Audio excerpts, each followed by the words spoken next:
So this video will be part 3 in our series of videos on upgrading the ECU in a 1989 Iroc Camaro from the 127165 mass airflow ECU to the 1227730 speed density ECU.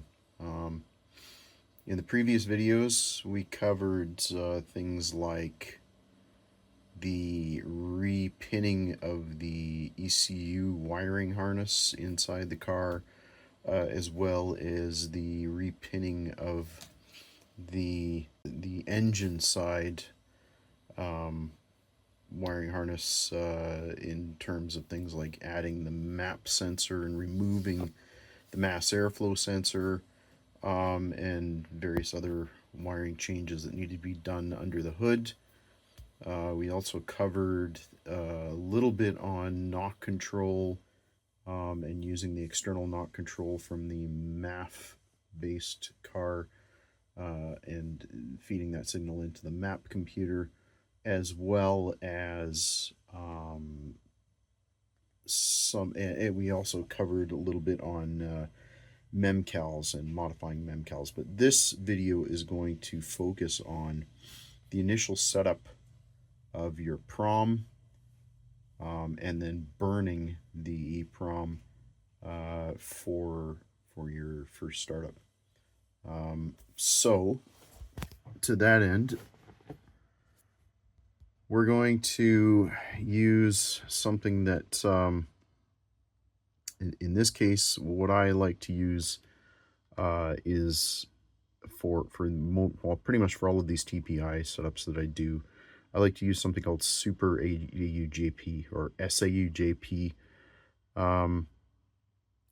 There's various different versions. The current latest version is version 7. And basically what it is a modified AUJP bin.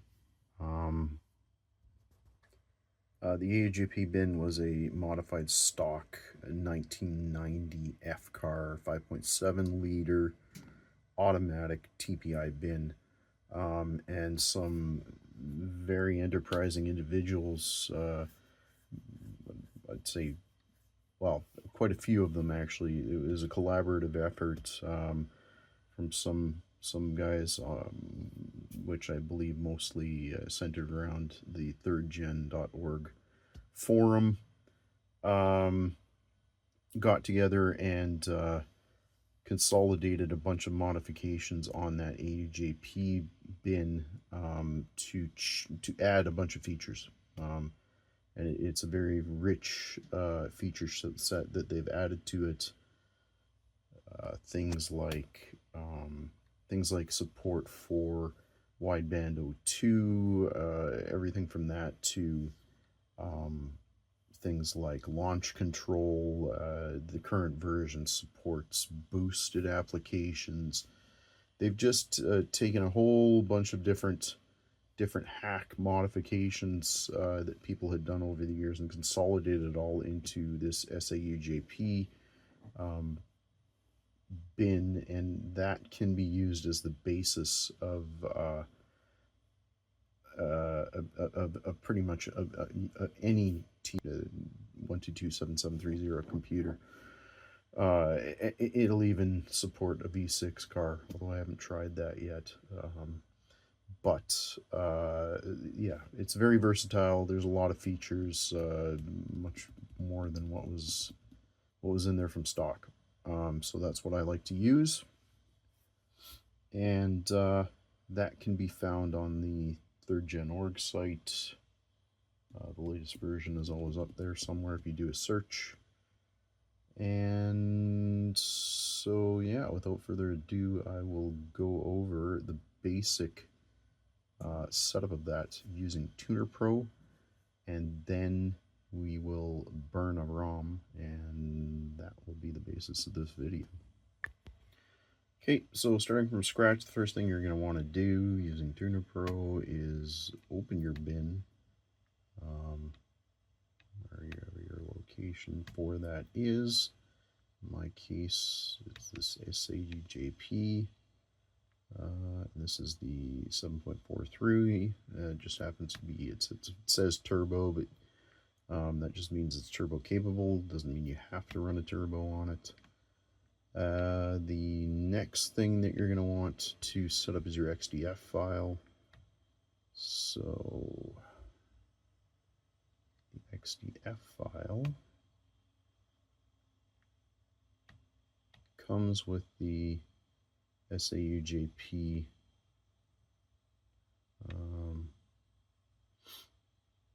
where is it?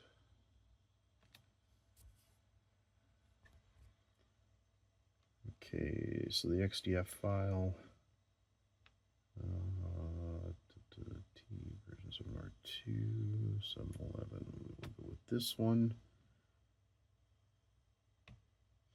And the XDF file just basically tells Tuner Pro where to look for the information in the bin file, the actual program file.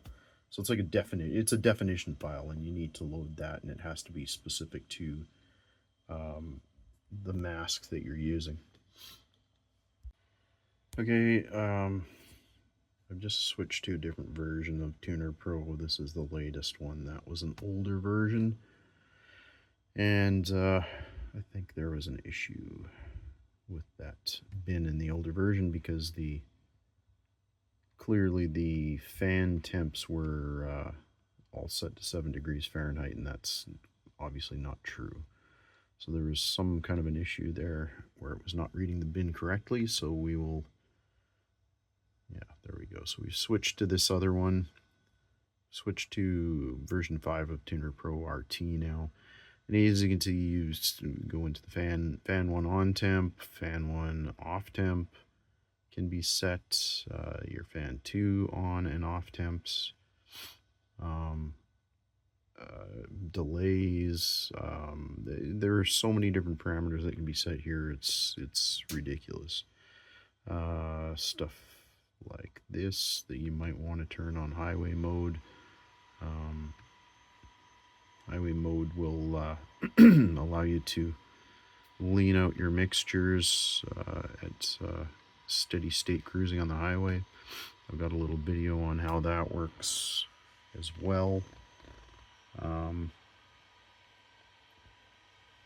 So those are just some basic things there.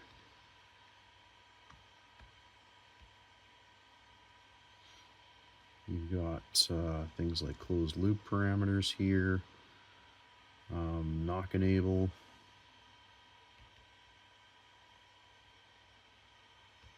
right, different temperatures to enable knock, the knock test if you don't want the knock test to be done. Yeah, there is a million things to set up in here. Here's some of the basic things that you want to set up.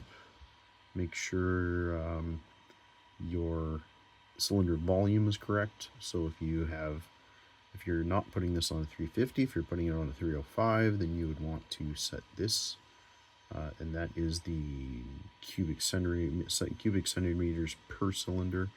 So you'd have to do a conversion to figure out what that's supposed to be for your displacement, whatever that might be.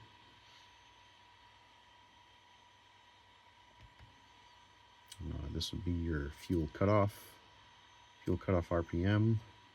If you want to have a fuel cutoff so that you don't exceed that RPM.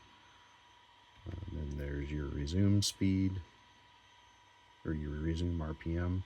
So you would cut it off. In this case, it would be cut off at 6642, and then when it drops down to 6500, it will reinitiate the fuel flow. Another important thing here is your injector flow rate. If you have different injectors in there, you can change that.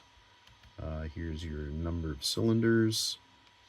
As you can see, 0 is equivalent to 8 cylinders. So yeah, and that's another thing, is that as you hover over these parameters, it gives you a basic indication of what each one is for and what you can do with it. So those are some of the basic things that that you would set up for an initial setup. As far as actual tuning parameters, you don't really need to tune or change any of the tuning parameters if you're installing this on if you're installing it on a 350 based car. Then you won't really have to do any modifications to the fuel maps or the timing or anything like that, but you can if you wish to do that.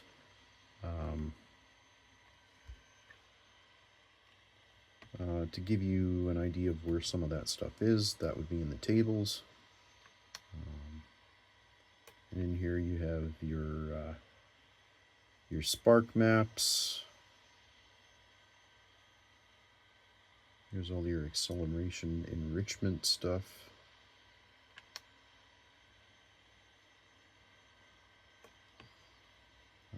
Idle spark.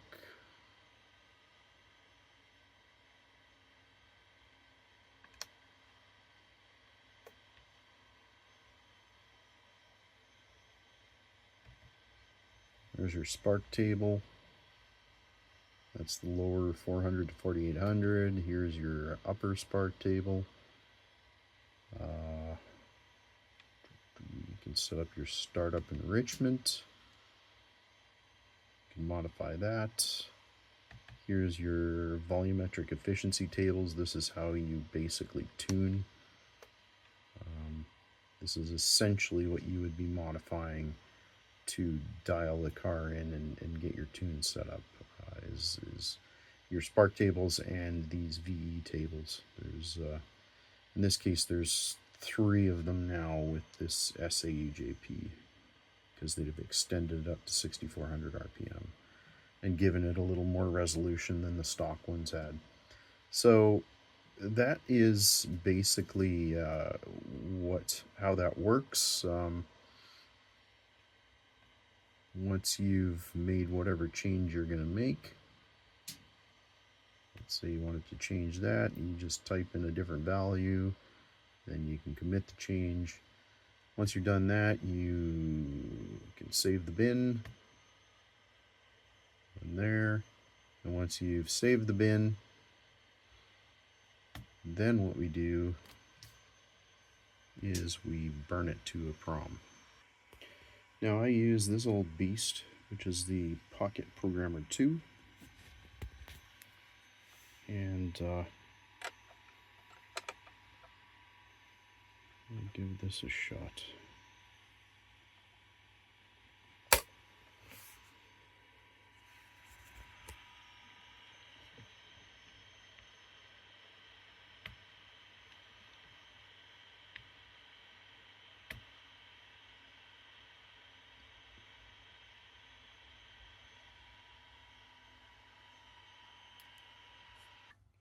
Okay, so we now have our EEPROM in there. This is a 27 SF512. So then we go over here. You should always start by erasing it. So we do an erase, then we do a blank check. Make sure it's truly blank. Then we load buffer. And the load buffer. Alright, load buffer, so you select your bin that you want to burn. And then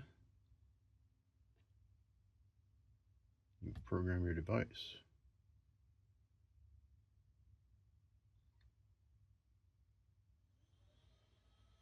That's it. That's all. It's done. And you can now verify it against the file. And it passed. Device is verified to buffer, as it says up there, and that's it. You are now done. So you can now take that, load it into your whatever adapter of choice that you have that you're going to put into your ECU of choice. That would go into there like that, and you're done. You now can start up your car. Anytime you want to make a program change, you just pull that chip out, bring it back over to your EEPROM burner, and make your changes and burn it again. Now, as I've said before in other videos, that by no means is the only way to do this. This is just one device that I have. There are numerous other ways to burn PROMs. Right now, you're probably your best bet if you were just getting into this and you don't have any equipment would be to go to motes.net and purchase something from them or from Boosted NW. They have the same stuff, and those two places have all that's necessary to get set up to do this. So yeah, with that is the end of our video. Yeah, end of part 3 of the series, and pretty much the last one that we're going to be doing on that particular subject, because that basically takes you through everything you need to know for doing the conversion from the mass airflow to speed density. TPI application using that